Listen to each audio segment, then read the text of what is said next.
Facebook be slow as ever. Looks like you're live though. On our chat, it has you live. Okay. Okay, yep, there I see it.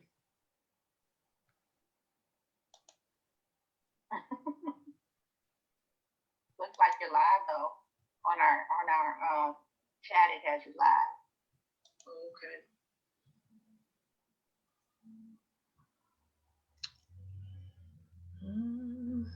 All right. I'm gonna go from the Zoom because I can see us in live. All right. So maybe somebody can pay attention to Facebook for me. I'll be switching back and forth. All right. So let me see. Choo, choo, choo, choo. Okay. I'm sorry, I was on mute. I said I would look at the questions and stuff. Sorry. Okay. All right. Okay, so let's get started then. So I want to welcome everyone back for another wonderful discussion. Um, we thank you so much for coming on and being live with us here, joining Body Integrity Fitness, presenting stress, anxiety, depression, and fitness in a COVID-19 environment. And we are so glad that you can have that you have come to join us. We have had a wonderful series of discussions for the last 3 weeks. This is our fourth week. We have had some dynamic panelists, very powerful women, and this has been wonderful and very informative, as everyone has told us in their comments and their feedback. And so we appreciate you guys for sharing your time with us and just joining us. And we're so glad and grateful that you are learning some things with this. So we just invite you to continue to join in, leave us your questions and your comments. So this week, I have with me the panelists. I have Dr. Tiff, and I have our featured panelist, Bernetta Hines, today. And Bernetta is coming with a MSW, and she is also a clinician and she practices. And we're going to be looking at our environment this week from the caregiver and first responders perspective, and any other little tidbits that Bernetta would like to share with us this week. As we know, if you're a caregiver or a first responder, it is your nature to put yourself out there. These people are some of the most selfless people that you will meet, and they usually go far beyond the call of duty, so to speak, in making sure that who they're caring for or looking after is given the best treatment that they possibly can. So they usually don't take care of themselves the way that they should. you know they're the ones that are usually they're most tired and fatigued, and sometimes they are quite very much overwhelmed with what they do, because they are the ones who really put forth such a giant effort. And they have to be taught oftentimes how to sit down, how to relax, and how to care for themselves, because what I've found and what I've seen is that they often feel guilty for taking care of themselves. So um, they have to be taught that no, you have to relax, or it's okay to relax. It's okay to see about you. And they're usually the ones running into the fire, and they got on gasoline draws, so to speak. But they have beautiful hearts and beautiful spirits. And that is the spirit of a caregiver and a first responder. They also like to fix things and fix people, but that's a whole nother conversation for another day. So without further ado, I am going to let Bernetta take it away. We have another phenomenal discussion lined up for you, and she is going to kick it off. Bernetta, turn it over to you. Thanks, Joy. So everything that you said is absolutely true. Um, First, I'd like to identify the target population that we're talking about, right? So when I say first responder, um, I think that oftentimes people consider the fireman, the police officer, the doctor, the nurse as first responders. But for the sake of our conversation, I'm also including the essential workers right now because they are very much in the line of fire, similar to the doctors and the nurses. So, real quick, throw out a couple of people that you would think of when I say first responders or when I say essential workers.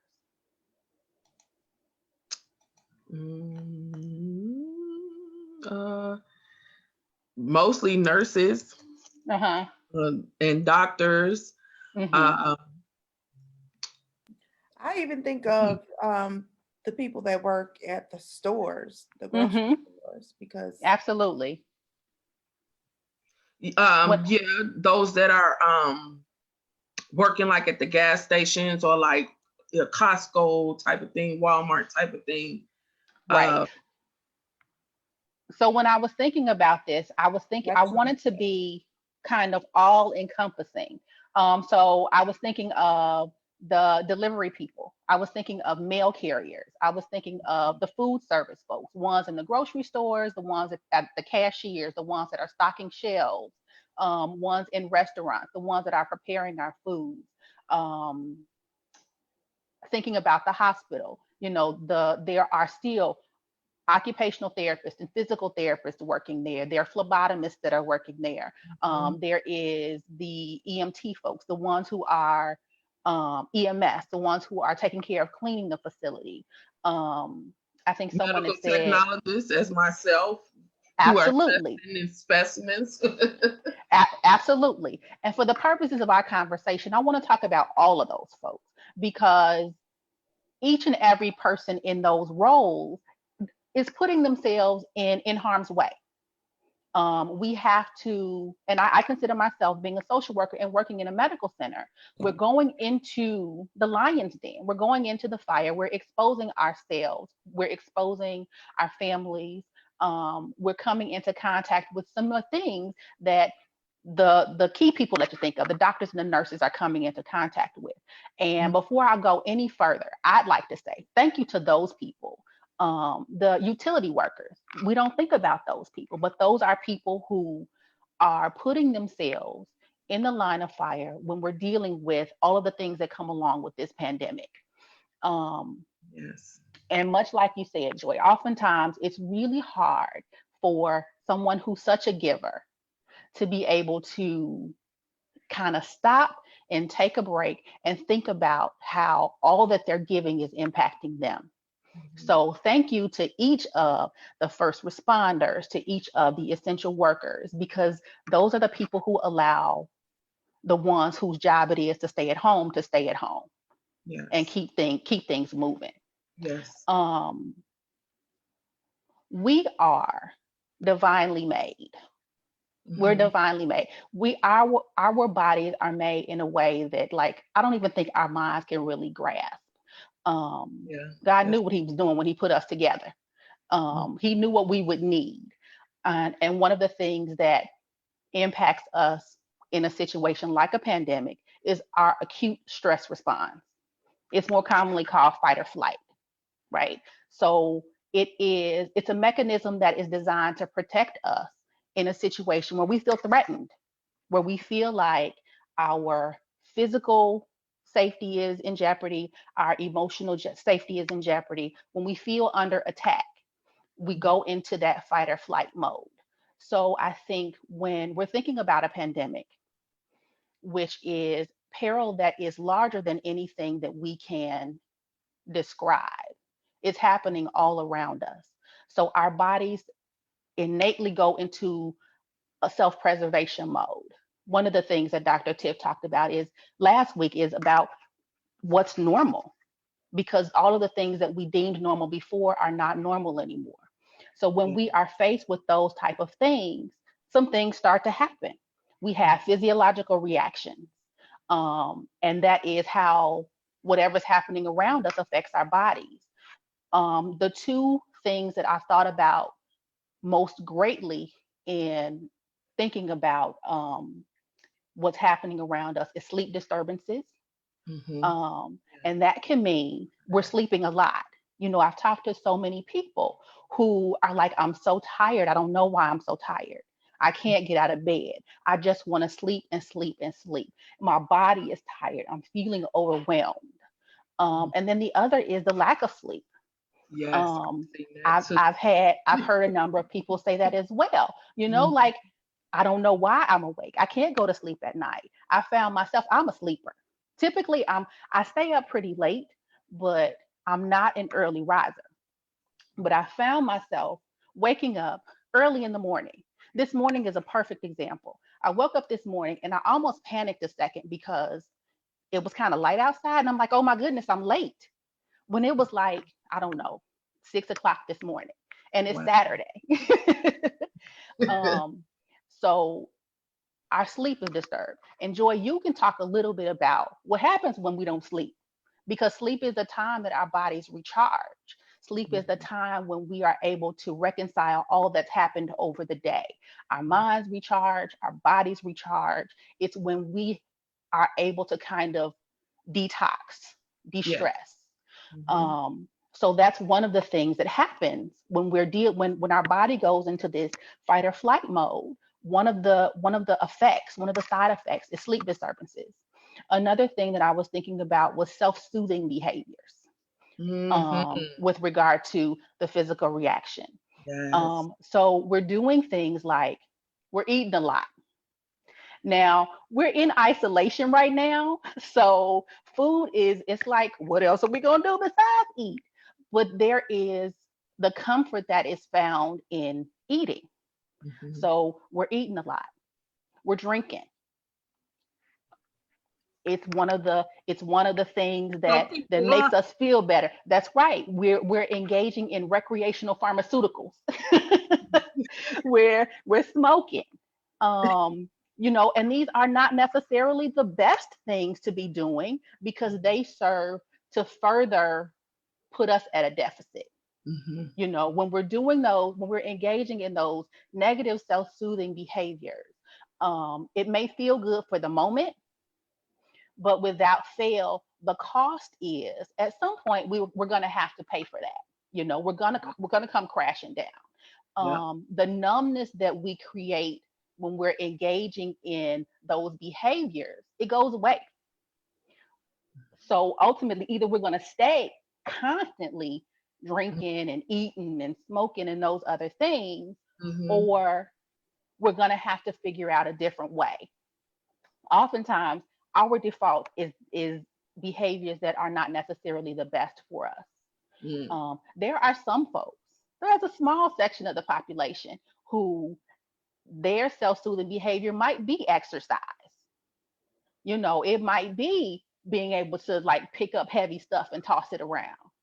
And that's even right now, that's even a challenge because folks aren't able to go to a gym. So you're at home trying to figure it out, you know. What may have been a good coping strategy, what may have been a good defense is kind of in jeopardy because you don't have access to it so much.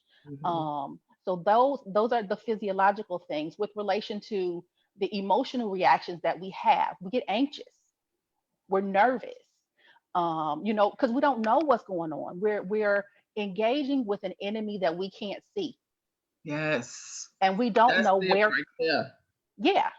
And we don't know where it's coming from. Well, you know, that's my sister, and my sister is fine until she's not. Until your sister goes and visits grandma, and now grandma's in the hospital and she's being intubated. But I thought she was fine, you know. So we are we're hyper vigilant, or we go to that other extreme and we're engaging in avoidance. That's not me. We don't get that type of thing. I mean, I'm healthy. I know I'm okay. Those are the kind of things that we will often tell ourselves.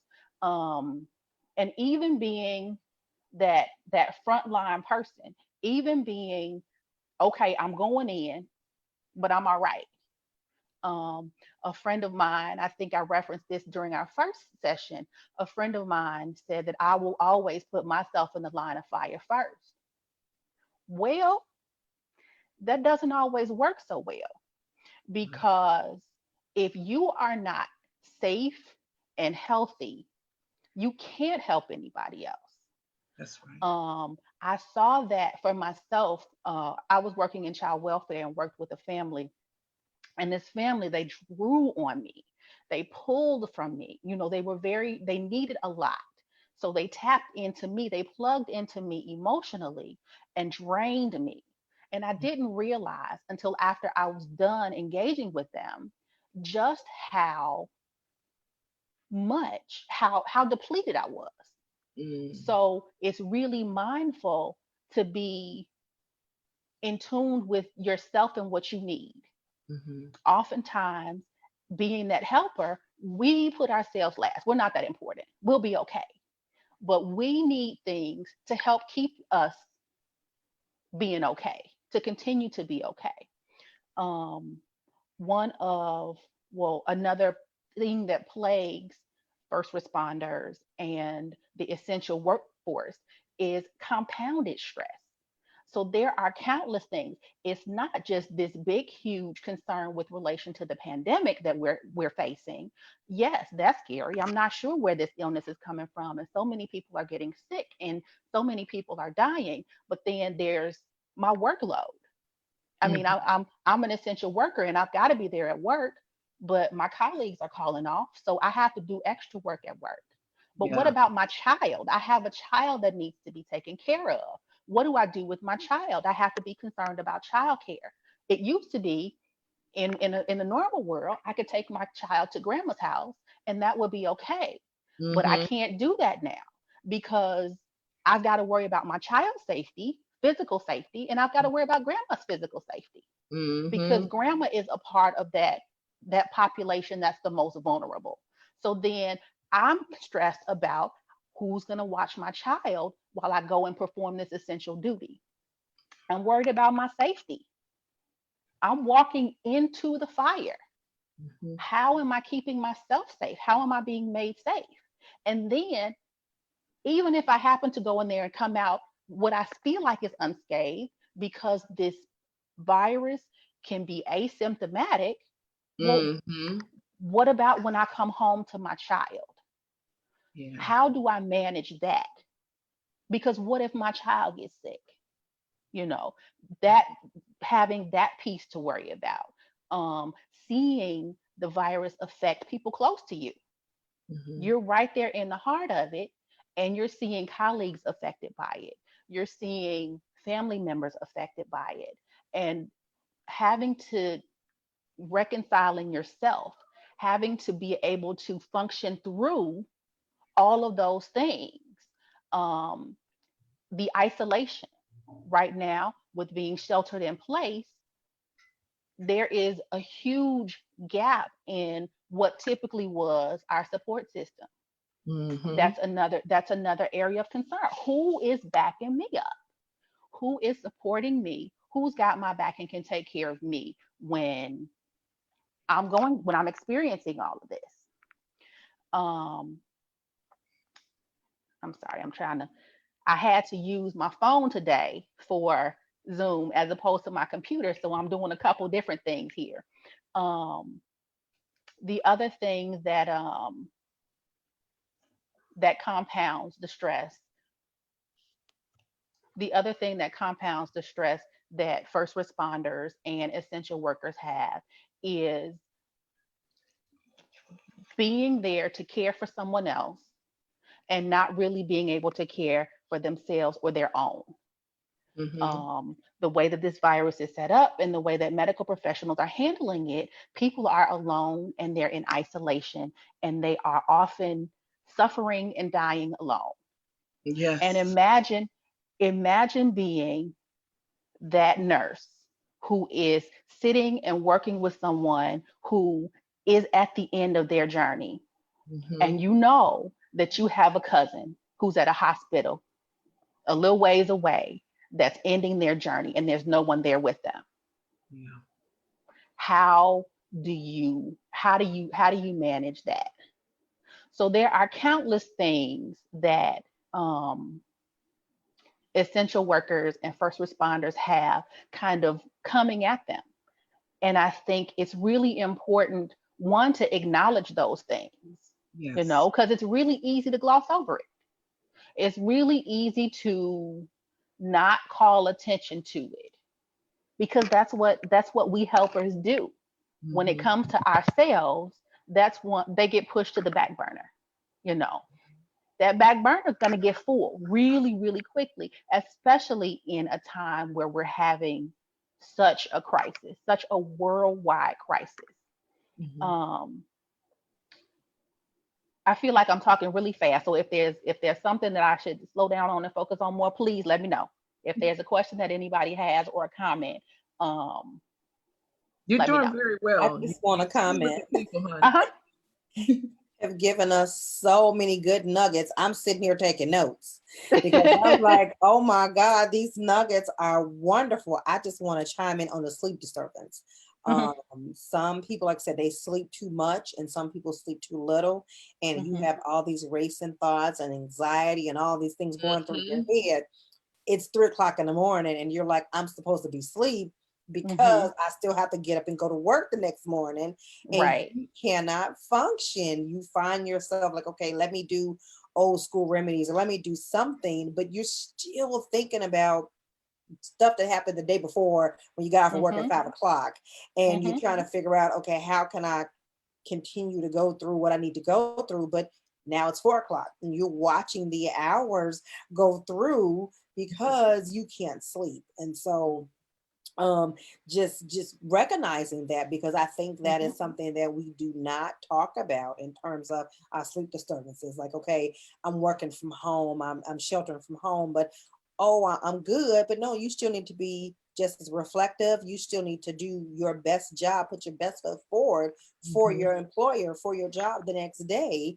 And you have an issue with it because you're Yeah. not getting sleep, you're Hmm. not your best. And so Hmm. just being able to take care of your emotional and your mental health is so important. So I just want to chime in on that because I had some sleepless nights last week, and I'm like, oh my God. Hmm. Hmm. And so I mean, it's real. It's a factor, and so being able to just share that nugget, I just thank you for sharing that because it's a real thing, and people are really experiencing it. So thank you for bringing that up, Renita. I wanted to Sure. also come in quickly and just say that I do spend a lot of time reading articles lately.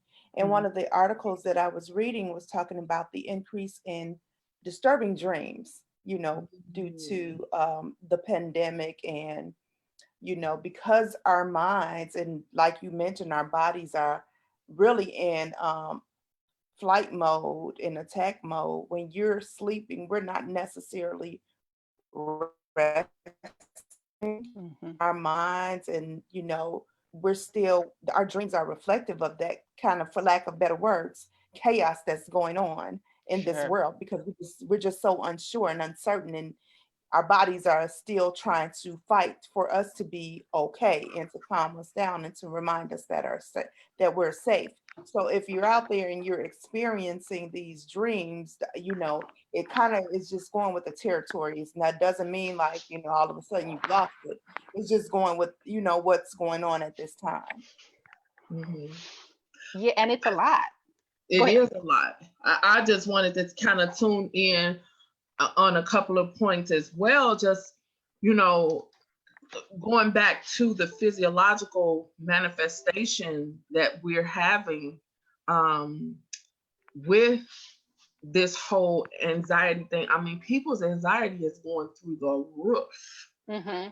And the one thing I wanted to also point out was that one of the major, I don't want to say problems, but I'm going to say problems for the lack of a better word, with caregivers and first responders is because sometimes we think that, oh, we know how to deal with it. I got to go and help somebody else.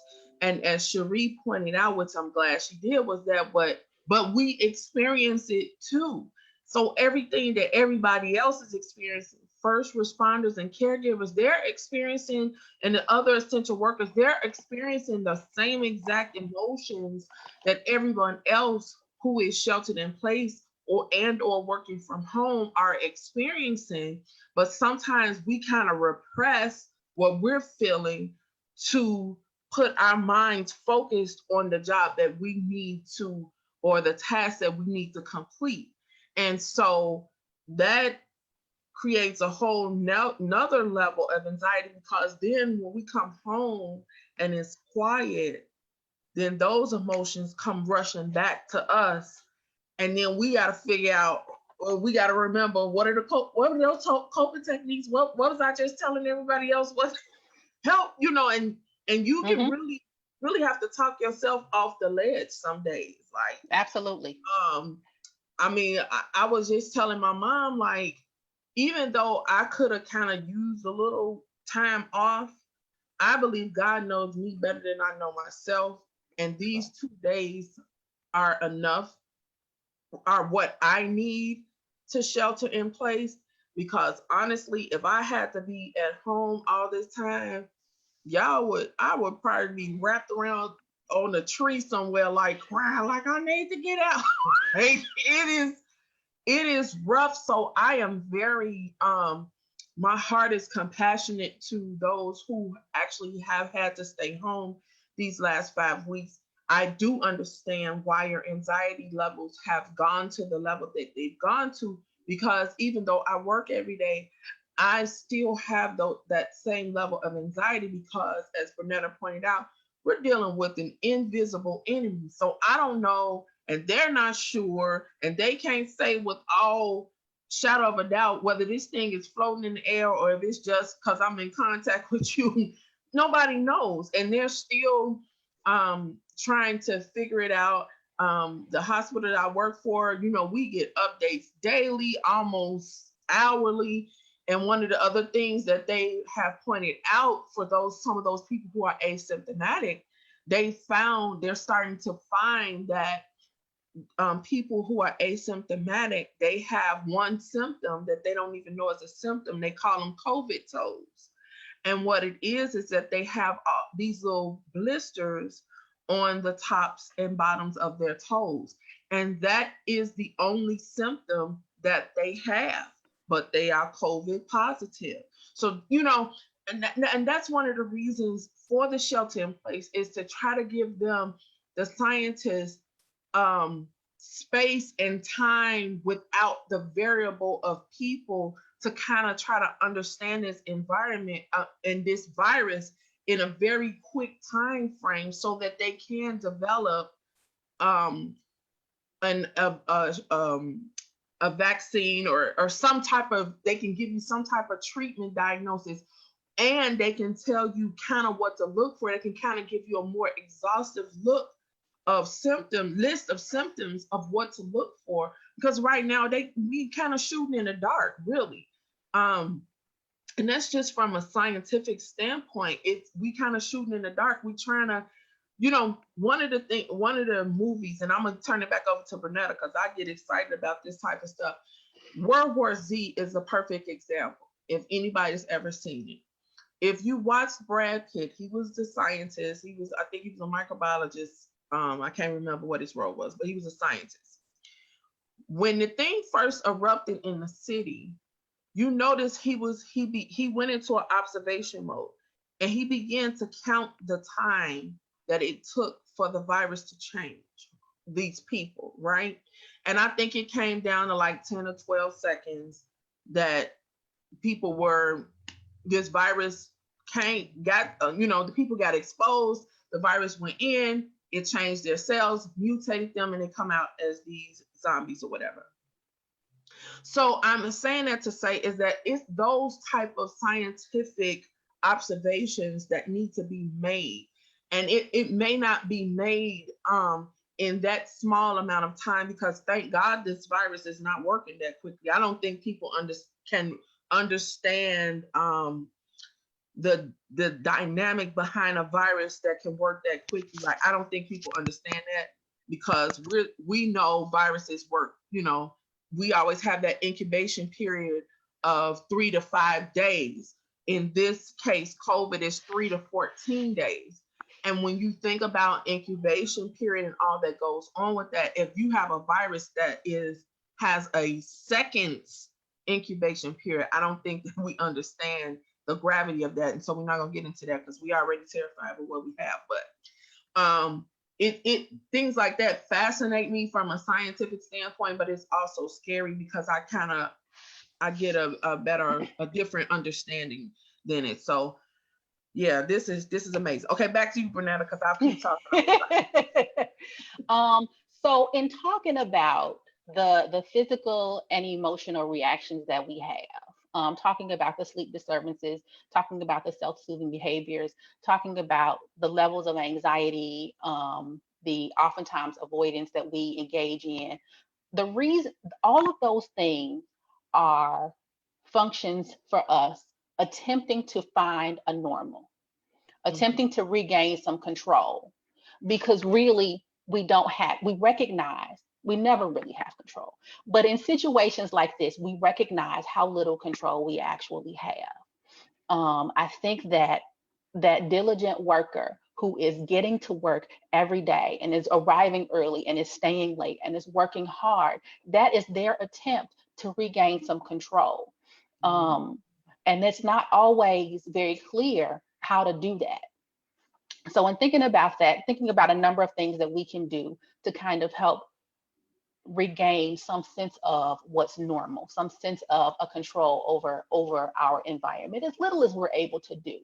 One of the things I think is important to do is to talk about it. This medium that we're using right now, to talk about it, to be able to articulate, you know what, this is what's happening with me.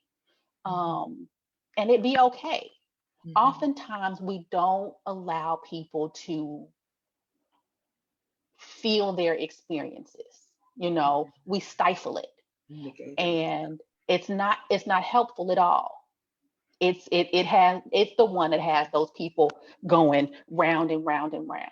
So being able to really talk about it, being able to find someone that you can connect with, be it a therapist, be it a mentor, be it a girlfriend, be it, they have a number of easy ways to kind of reach out to folks now, but finding someone that you're able to decompress with, I think that is paramount. Those nights that we're laying up and we're awake and we can't sleep and all of these things are racing through our heads, being able to share that with somebody is so important. I think, like I said, we often kind of hold that in. We don't allow people. My brother said something to me once that was so profound. It seems obvious, but it's so profound. When we allow ourselves to be vulnerable with somebody, we're giving them an opportunity to be what we need. And that's important for their end of the relationship. I always felt like, well, I'm the helper. I don't need to, I don't have to kind of let my hair down in lots of situations. But, and I don't even remember what we were talking about, but when he said it, it was like an aha moment. And I think times like these are when we need to be able to, and even if it's one or two people that we are able to lean on and to say, let me tell you about how this has impacted me. Because it's impacting us, whether we are acknowledging it or not. So being able to talk about how it's impacting us. Another thing I think is important to do is to minimize social media and news outlets. I mean, we want to know some stuff. We want to know a little bit about what's going on. A lot of it is above our heads anyway. Joy gets a kick out of like all of the scientific pieces and the data and looking at the numbers and figuring out how they're going to escalate. But for the rest of us, it's like my head's going to explode. But it's like that train wreck. We can't turn away. We're stuck to it. It's everywhere we look. It's in everything that we do. So being intentional about turning it off. Just turn it off. Shut it down. We don't need to be updated on it 24 hours a day, Right. 7 days a week. It's enough. Like it is. Like just give yourself permission. If you just have to know what's going on, maybe check in a little bit. I wouldn't say in the evening, maybe in the morning. When you wake up in the morning, give yourself 10 or 15 minutes to hear what's going on. And if you just must know, maybe 2 times throughout the day, but not inundating yourself constantly with the flood of what's happening. And things are changing so quickly that it's always going to be something to hear. I saw in the comments that somebody acknowledged how oftentimes Black people, we'll say Black people, we feel the fear of being judged. Like we can't talk about how this is impacting us because that's going to impact how people look at me. That's and good, Bernetta. That's good. I think that is the greatest disservice that we can do to ourselves and to those around us. Not to give ourselves permission to be and feel who we are and what we feel. It's compounding injury, insult upon injury. That is good, Bernetta. That is good, because you are absolutely right. I mean, because we have so many stigmas and so many preconceived notions and just associated with us as a people in general. So we cannot, oh my God, we can, if we say that I'm mad about something, then now we're angry Black people and we're ready to tear up the world and this and this and that. And to me, that it's the reaction of people to feel that about us, to me, speaks more about their character and their innate knowledge to know that what has happened to us is wrong. And that you think that every time we have a feeling about something, you think that it's going to result in some type of recompense from us or some type of revenge from us from what has happened to us throughout the years. That is what I think of when people have those type of reactions or they make those type of statements when somebody is expressing, or they just categorize it so differently. Like, if we are assertive or we have ambition and we have drive and we go after something, we're just turned to be aggressive and we want to be in control and we want to take over. Whereas other people are viewed as they are really ambitious and they really are focused and they really have goals and they know what they want and they're really going after it and they applaud their behavior, but it's the same exact behavior, but because it is exhibited by different people of different races, it is classified differently. And that alone puts a stifle, that creates just a whole nother, set of issues that we deal with. So we're not vulnerable to people naturally. We don't allow ourselves to be. We don't. Oh my God, girl, that right there. Well, and I want to say, like that right there is be a whole nother right there. Yeah, it really but I want to say it's okay to not be okay. Yeah, it's okay to not be okay. But what I will say is, it's not okay to stay there. Yes, sometimes with all that's going on. I was talking to somebody. Was it yesterday? maybe yesterday, who was like, I don't even know what was wrong. Like I was crying. I don't know why I was crying. I was just crying. That's okay. Because sometimes there are things that we need to release, and we may not even consciously know what that is. I think I shared with you guys a couple weeks ago. A friend of mine had posted on Facebook, like asking, when did you know that all of this pandemic stuff was really real? And, for me, I just said, like in my mind, I said, well, I knew it was real when they started shutting down moneymakers, when the Big Ten basketball was shut down, when the NBA was shut down. That was my initial response, internally. And then I started to read down people's responses. And as I read through the responses, tears began to well up in my eyes. People talking about my children are not able to go back to school. I enjoy doing this particular thing and I can't. I miss my family. When they told me that I had to stay in the house and I couldn't go and see my family. And just hearing and thinking and reflecting on how dramatically our world has changed. Like for me, that was a moment where it just all came crashing down. And it's okay to have that time.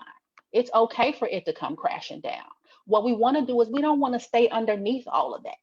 Yeah. So I'm gonna call somebody and say, hey, let me tell you about. And that was another thing that I kind of list as one of the things that we should do in order to counteract some of the things that we may be feeling or experiencing as we're going through this pandemic. And that's reaching out to family, reaching out to friends, people who you may not have talked to in a while, people who you may not have heard from or seen or whatever, reaching out to folks, because everybody is experiencing some version of the same thing. Yeah. We're all, they keep saying on TV, we're all in this together. And it sounds like words until you really think about all of the people that you know and are connected to are having similar experiences. Why not have conversations about it? Why not find someone with whom you can make that connection? Say, you know what, me too. I had that same thing to happen. And it seems so simple and so mindless, but the impact that it has on us to be able to find someone with whom we can connect and have a shared experience makes a world of difference. A world of difference. Bernetta, I have a question. Mm-hmm. So for the essential worker, what would you say would be good for them to do? Because they have a limited time to be off. Like Joy says, she has her 2 days. And for the essential worker that is, also the hero, but as well suffering just like the rest of us, what would you say are some things they can do? Well, all of the things that I'm all of these kind of little tips that I'm saying are ones that I think are important. A big thing is to be intentional about caring for yourself. You've got to be intentional. Oftentimes we don't take care of ourselves as the helper. So decide, okay, I am going to, maybe during my lunch, I'm going to sit down, I'm going to actually take my lunch because, we get to work and then we won't take a lunch. I'm actually going to take a lunch. And practicing social distancing, I'm going to have a conversation with one of my colleagues. I'm gonna allow myself to engage with someone about how hard this is.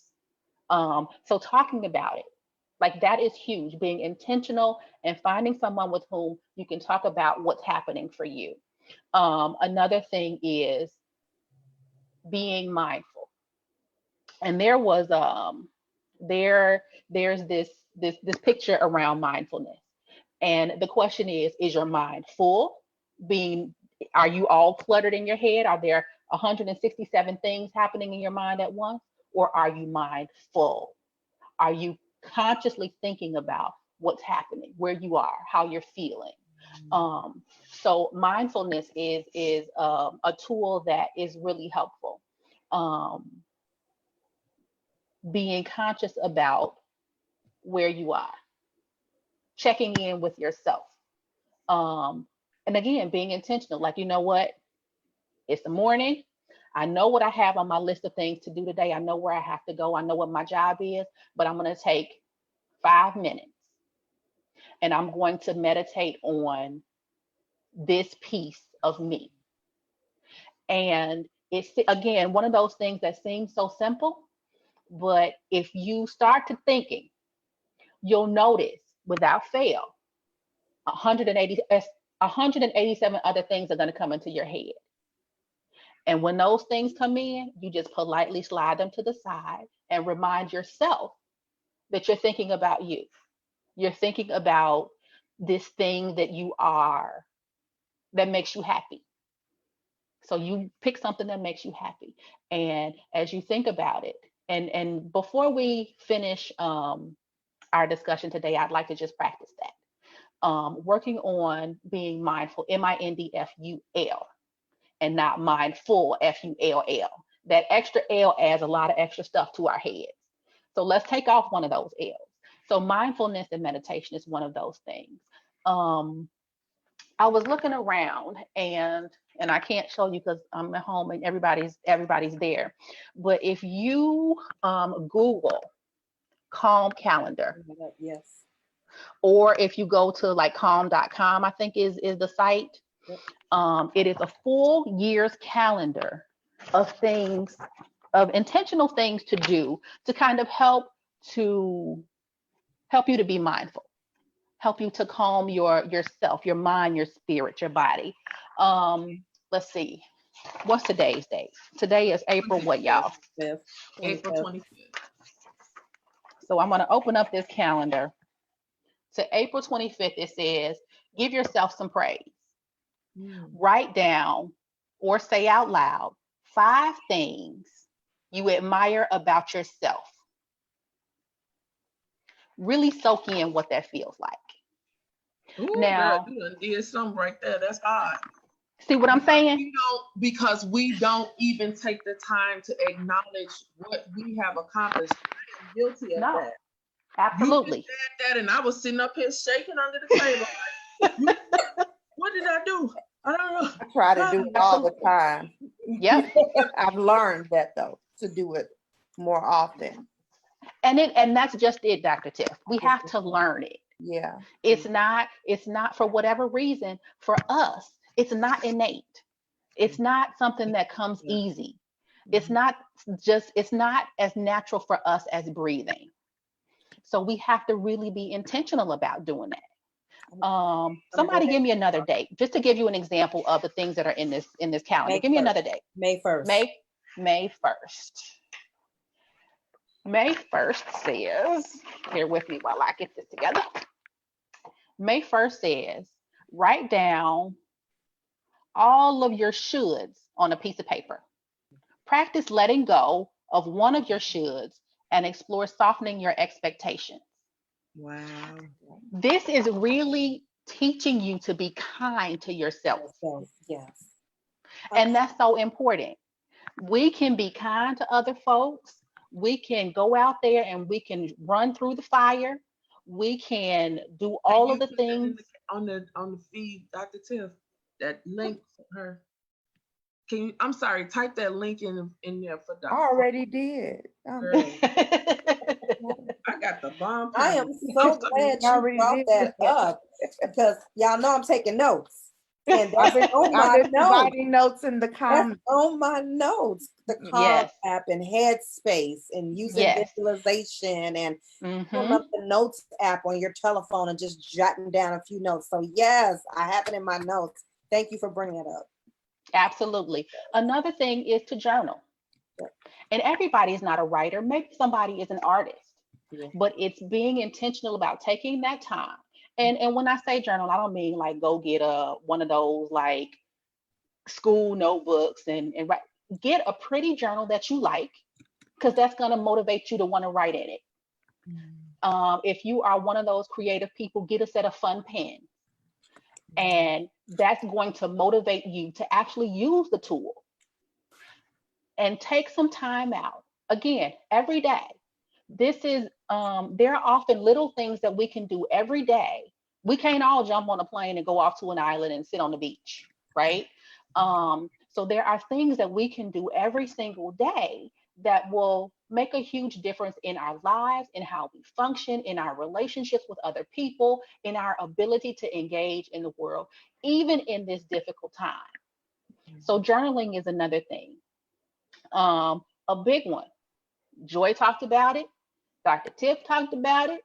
Now I'm gonna talk about it. Move your body. Move your body. It seems counterintuitive when we're feeling tired and stressed. I just want to sit down. This is true. I can attest to it. When I'm tired and stressed, I want to sit down. But the reality is, if we make that little bit of effort and we move our bodies, we do something with our bodies, it makes a huge difference in our minds. Yes. Like it clears up our minds. It relaxes our bodies from the stress and tension that we've been experiencing through the day. And it keeps us from packing it on as we're eating, because we're going to eat. So moving our bodies. One of the things that I love that's been happening recently is DJs have been doing virtual parties. Shout out to DJ Vince Adams, the Witty Young Dolphin that was on today from 12:30 to 4:30, having a virtual party.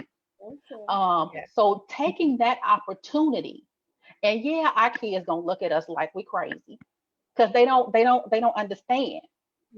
But then that's an opportunity for another connection there. Come in, let me show you this how music really goes. This is how we really dance. So it moves our bodies. It makes that connection with someone who's close to us, and it helps to relieve the stress. So I can't say enough. And like I said, I'm one of the first people who will say, if I'm tired and stressed, I just want to sit down. But I know from experience that if I push past it and I do something, I think Joy mentioned Pilates and yoga. That's not all big and bad, but I bet you if you do it, you are going to feel different in your body and different in your mind. It's not so nice outside these days, but when it was nice outside, going outside and going for a walk, some good old vitamin D, getting out in the sun, going for a walk, doing a little jog, getting your heart rate up. That is something that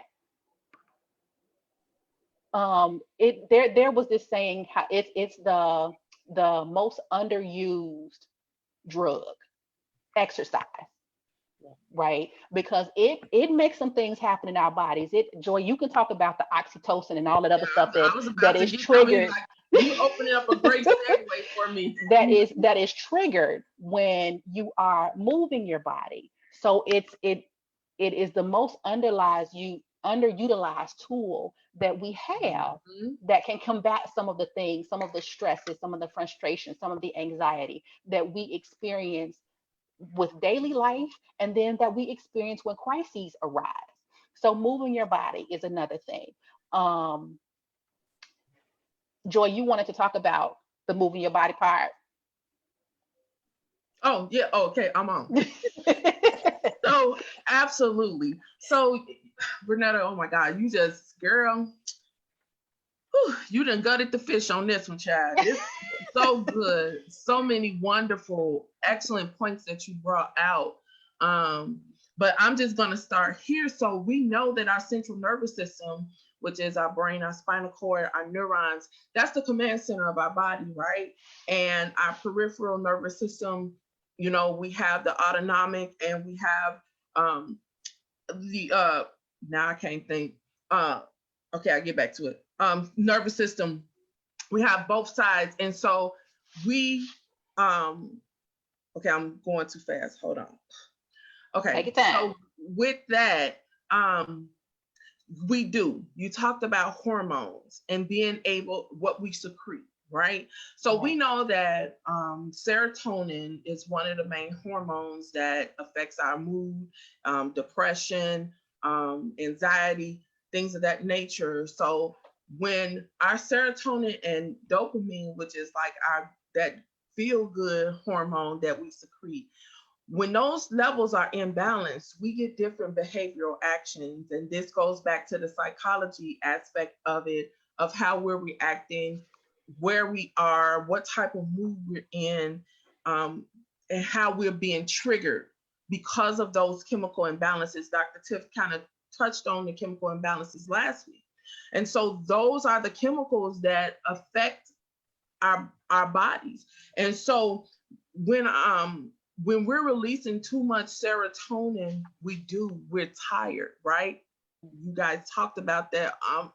I'm sleeping 100 hours a day and I cannot get out the bed because I am so tired, right? Mhm. That serotonin, that release of that excess serotonin, it creates that fatigue feeling. It starts to trigger those depressive feelings. And so we find that we can't get out of the bed, we can't do anything. It's something that I talked about last week when you're dealing with depression. You want to do it, like it's in you, like your body is jumping up on the inside, like yes, yes, yes, do that. But the jumping and the coming to action, it's a lot of space in between there. And Yes. sometimes, we need help to help us get to that point quicker so that we can release those endorphins, those positive endorphins, the norepinephrine, the dopamine, so that we can increase those things in our system. Those are the feel good receptors, neuroreceptors, and transmitters. And so when we release those things, then we feel better and we're able to do it. So we learned early on that exercising, weight training, they all have neurological pathways first. So that they teach you in the beginning of weight training, for example, the first 2 to 3 weeks is all neuromuscular training. You're training your brain, you're creating these pathways to your muscles to, first of all, understand the action that you're trying to create, to innovate the right motor neural units to fire so that you're exercising the right muscle groups, right? We don't want to be trying to build up our booties and we're firing muscles in our arms, right? That doesn't work. You're not going to get the results that you're looking for, right? And so some of those things happen when we injure ourselves. We have compensatory mechanisms that cause us to, we think that we're working on our quads, but we injured it, and really our hip flexors are doing more of the work. And so we're building up the hip flexors instead of the quads, right? So when you have, that's why it's important to have proper neurological pathways formed and developed, so that if you have an injury, or if you find that you are performing an exercise incorrectly, your body will trigger you, because the first thing you say is, that don't feel right. I didn't do that one right. Because there becomes a muscle memory that is created from those neurological pathways. So that's why form is everything when you're exercising. That's why you hear me say form is everything. It's everything, because we have to create the right pathways, right? And so when all of those things are altered, you get altered states of working out. And that's why working out starts in the mind first. You can want to work out all day, but if your mind is not in the game, you're not going to be successful, and you may even injure yourself, right? Because sometimes we get so, as Bernetta pointed out, we're harsh to ourselves, right? And we treat ourselves bad because you know inside you want to work out, and it's like, why I can't work out? Then you just say, I'm just gonna do it, and then you do it, and then you push yourself so far because your mind is resistant, but you're trying to push your body and they're not matching right now. And you create a whole nother set of problems. And the first problem is injury.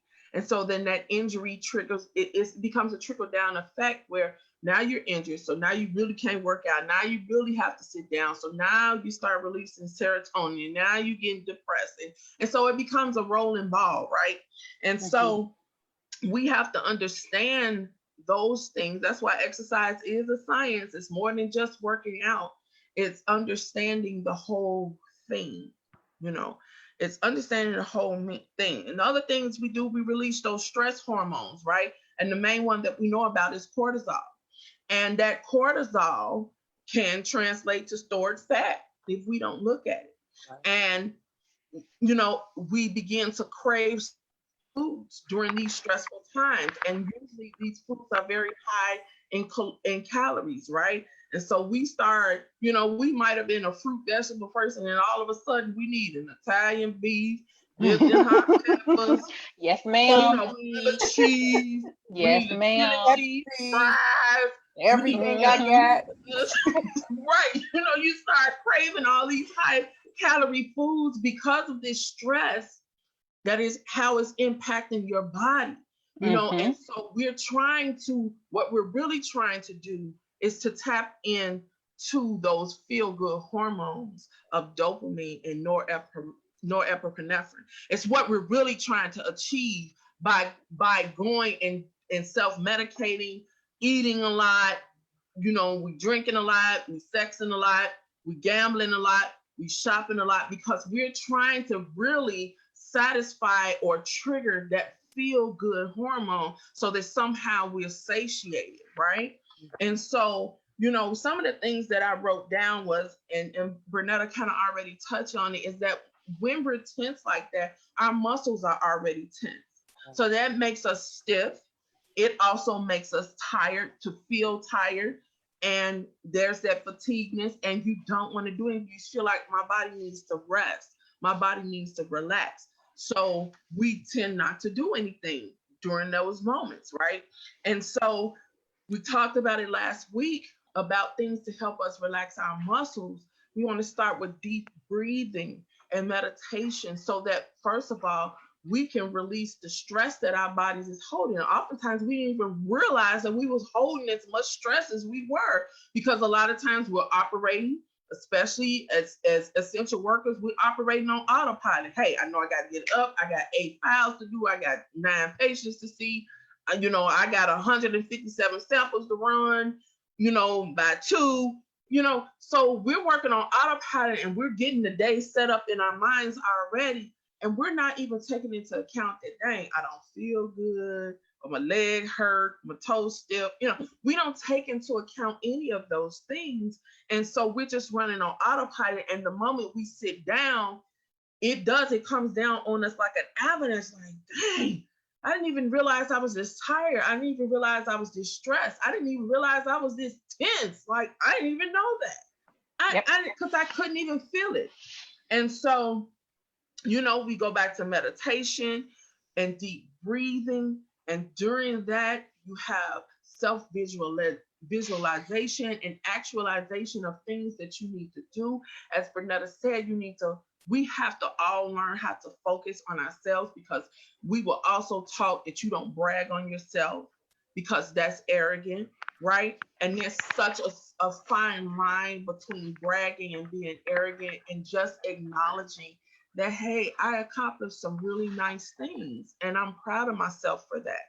And I don't think us as a race has really learned that skill of being able to, hey, pat yourself on the back a little bit for having accomplished some major things without being arrogant or bragging about what you've done. It's okay to say, hey, I'm a doctor, and I worked really hard for that, without saying, yeah, I'm a doctor. And, it's a way to do things. You know what I mean? We have to learn to be kind to ourselves. We do. Because our girlfriend, we would say, go on, girl, you did that. You go ahead, Dr. Tiff.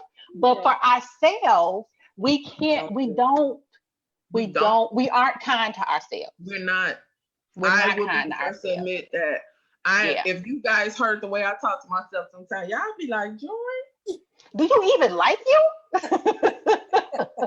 don't have to be that mean, girl. I mean, you can right.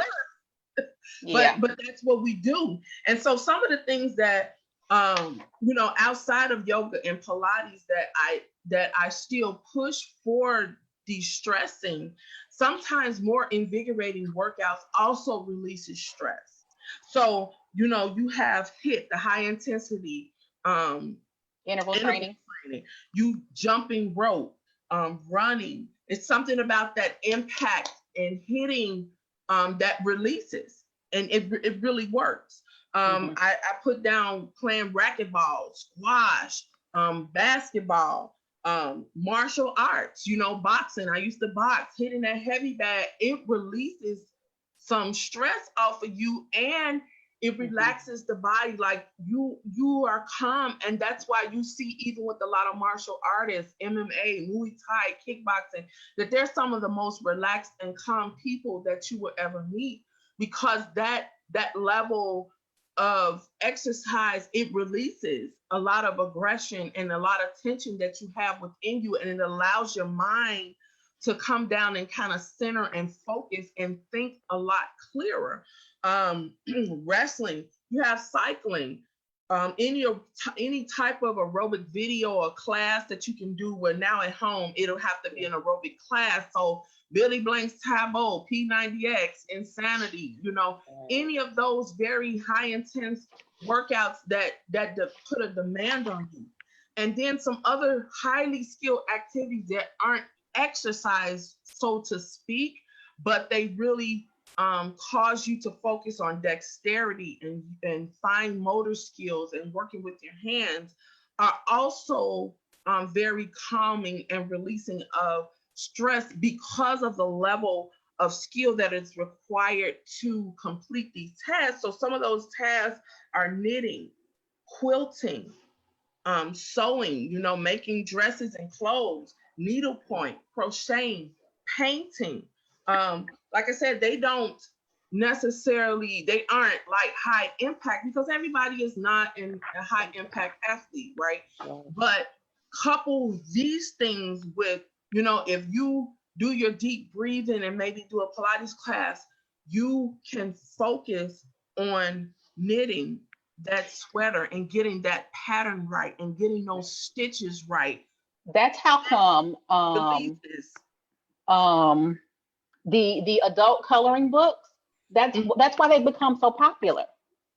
Because it takes focus and concentration, and it allows you to leave all of the other stuff alone. It pushes it all out the way. Yeah. So and like I said, it also, it causes you to also work on other fine motor skills. I mean, especially people that have arthritis, or there's other autoimmune diseases, which causes stiffness and pain in the joints. When you're working, if you had the needlepoint or crochet, if you've ever seen anybody working, you see the intricate design and intricate hand movements. And so that is causing another neuromuscular pathway, and that has been created to trigger the right motor units to make those fine hand movements. And so it may not be a super high impact, but for the person who is wired for those type of highly skilled activities, this is very calming. It's very relaxing. And you will find that they get the same endorphin release, that the people who are doing the high impact, those hormones that are released in them, they still get that same runner's high. Those endorphins are released on the same level.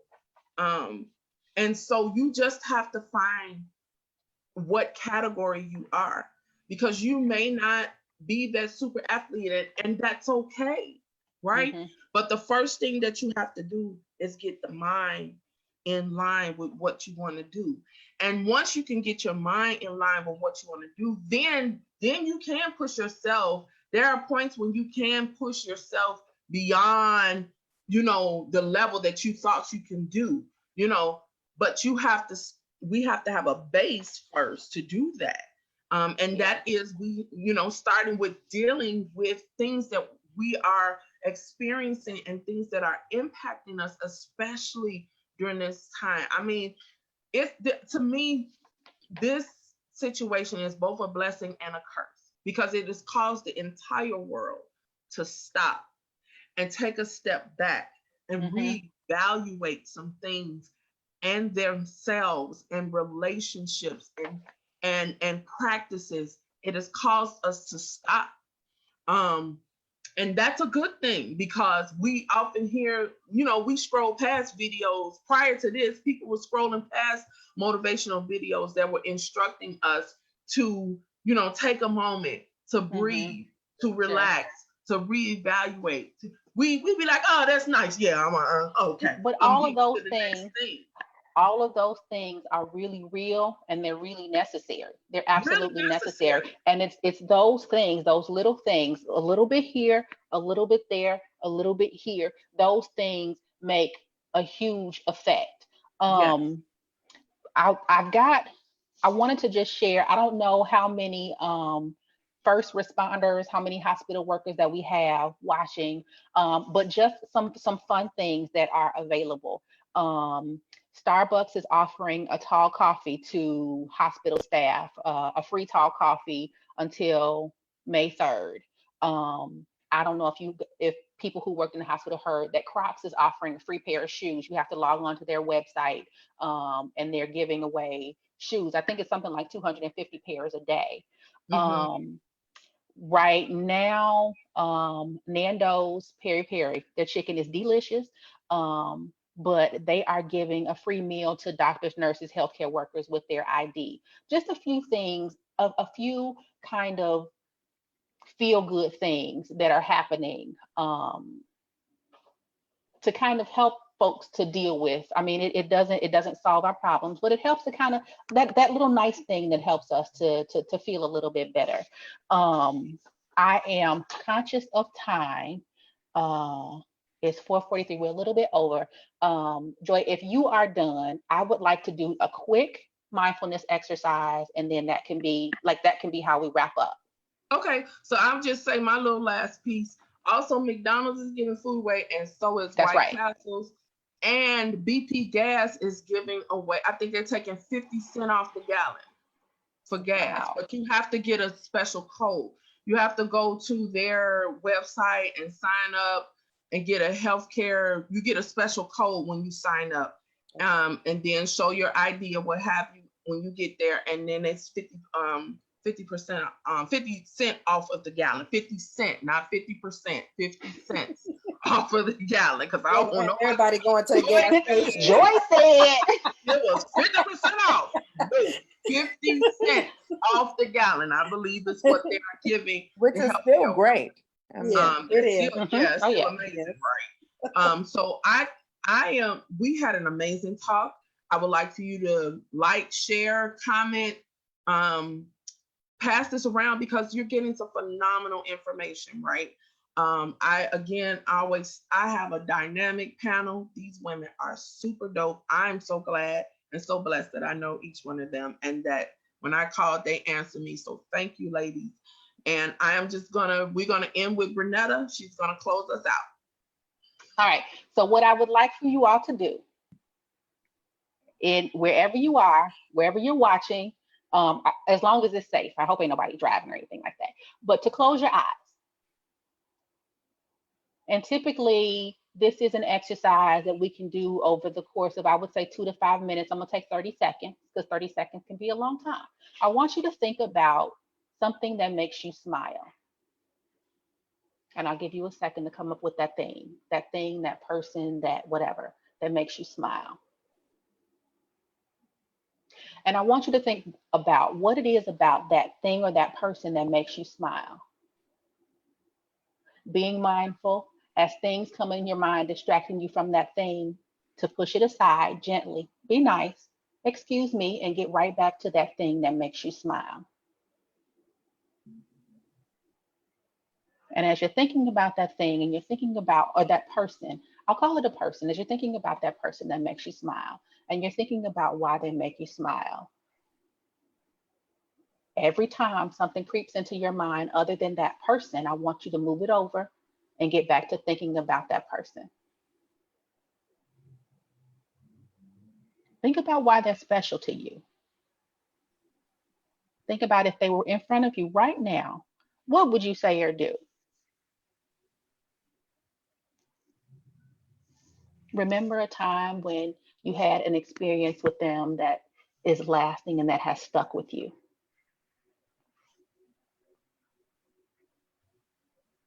I'm going to give you about 10 more seconds to think about that person or that thing that makes you smile. Moving anything else that comes into your mind out of the way, because this time is devoted to that thing or that person.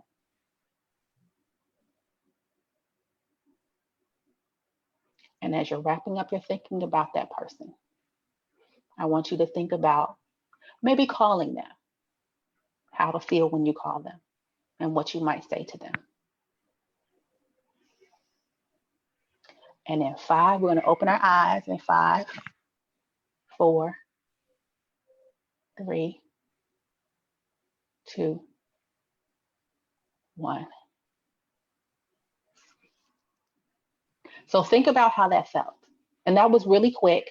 It was just about 30 or 45 seconds. I wasn't able to set my timer because I'm on my phone, but it was about 30 to 45 seconds about how that felt. And imagine doing that intentionally a few times a day for a finite amount of time, and not allowing anything else to intrude in that space.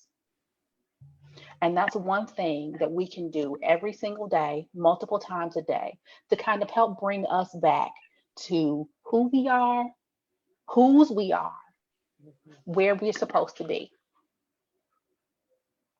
Thank you for joining.